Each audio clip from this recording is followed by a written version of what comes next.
ओम नमः शिवाय। दोस्तों, आपका मेरे चैनल भक्ति की मूर्ति में स्वागत है। आज मैं भगवान विष्णु को शिला होने का श्राप क्यों मिला की कथा लेकर आई हूँ।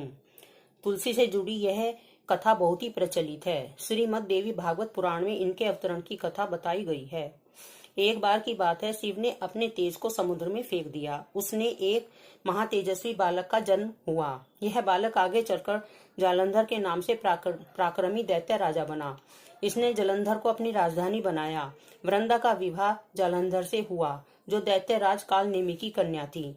जालंधर ने अपनी सत्ता के मद में चूर माता लक्ष्मी को पाने की कामना से युद्ध किया, परंतु समुद्र से माता लक्ष्मी की उत्पत्ति होने के कारण माता ने जालंधर को भाई के रूप में स्वीकार किया।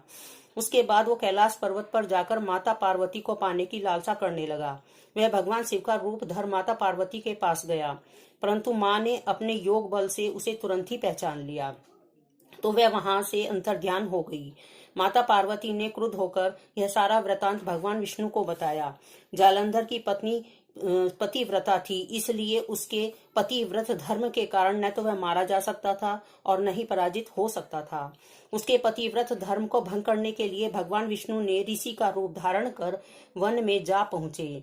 वहां वृंदा अकेली भ्रमण कर रही थी। भगवान के साथ दो मायावी राक्षस भी थे, जिन्हें देखकर वृंदा भयभीत हो गई।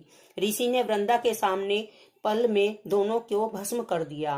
उनकी शक्ति देखकर वृंदा ने कैलाश पर्वत पर महादेव के साथ युद्ध कर रहे अपने पति के बारे में पूछा। ऋषि ने अपने माया जाल से दो वानर प्रकट किए। एक वानर के हाथ में जालंधर का सिर तथा दूसरे के हाथ में धड़ था।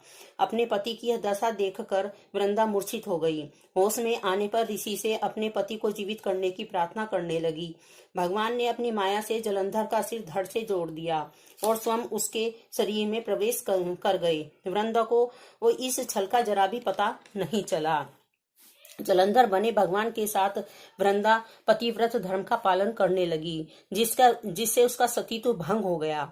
ऐसा होते ही जालंधर युद्ध में हार गया। इस सारी लीला का जब वृंदा को पता लगा, तो उसने गुस्से में आकर भगवान विष्णु को शिला होने का श्राप दे दिया तथा स्वयं सती हो गई।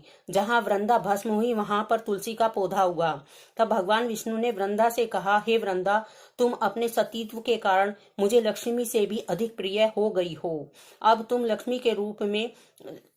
तुलसी के रूप में सदा मेरे साथ रहोगी। जो भी मनुष्य मेरे शालिग्राम रूप के साथ तुलसी का विवाह करेगा, उसे इस लोक और परलोक में विपुल यश प्राप्त होगा।